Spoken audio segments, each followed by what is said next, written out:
1971 England की सरजमी पर अपनी पहली जीत हासिल करने के इरादे से भारत इंग्लैंड पहुंचा।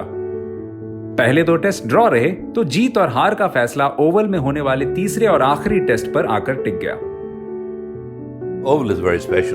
ओवल एक स्पेशल मैदान है, इतिहास में डूबा हुआ। मुंबई में बड़े होते हुए न जाने कितने किस्से सुने होंगे ओवल में हुए मैचों के। आखिरी टेस्ट मैच ओवल में होना मेरे लिए बड़े गर्व की बात थी। रे इलिंगवर्थ ने टॉस जीतकर बैटिंग करने का फैसला किया। एलन नॉट, जॉन जेमिसन और रिचर्ड हटन की शानदार पारियों की बदौलत इंग्लैंड ने 355 का स्कोर खड़ा कर दिया। दूसरा दिन पूरी तरह बारिश से धुल गया और लगने लगा कि यह टेस्ट भी ड्रॉ की ओर बढ़ चला है। तीसरे दिन जब खेल शुरू हुआ तो जल्दी ही भारत मुसीबत में फंस गया। 125 पर 5 विकेट गिर गए। अर्धशतकीय पारी खेलने वाले दिलीप सरदेसाई भी पवेलियन लौट चुके थे। उधर रे इलिंगवर्थ आग उगल रहे थे, लेकिन एकनाथ सोलकर के साथ मिलकर फारूक इंजीनियर चट्टान की तरह खड़े हो गए। हालांकि उनके अर्धशतक के बावजूद भारत 71 रन पीछे रह गया। पहली जीत का सपना अब भी बहुत दूर था। मगर चौथे दिन लंच से पहले माहौल बदलने लगा। भगवत चंद्रशेखर ने 3 विकेट झटक कर मैच को सिर के बल पलट दिया, जिसका असर भारतीय दर्शकों पर भी दिखने लगा। दरअसल उस दिन गणेश चतुर्थी था, विघ्नहर्ता का दिन, गुड लक का दिन।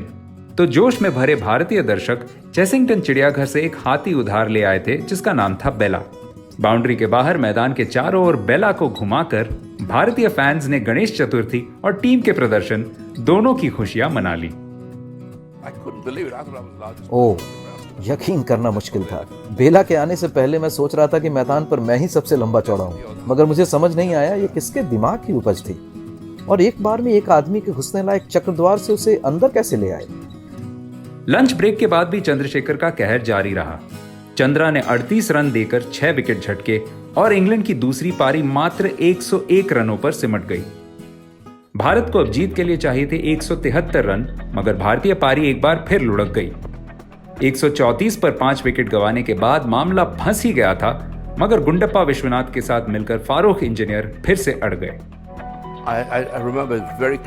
हमें जीत के लिए सिर्फ 1 रन चाहिए था। जब आबिद अली बैटिंग करने आया तो मैंने आबिद को कहा, आराम से, कोई गड़बड़ नहीं करना, मगर वो क्रीज पर छलांग लगाकर आगे बढ़ गया।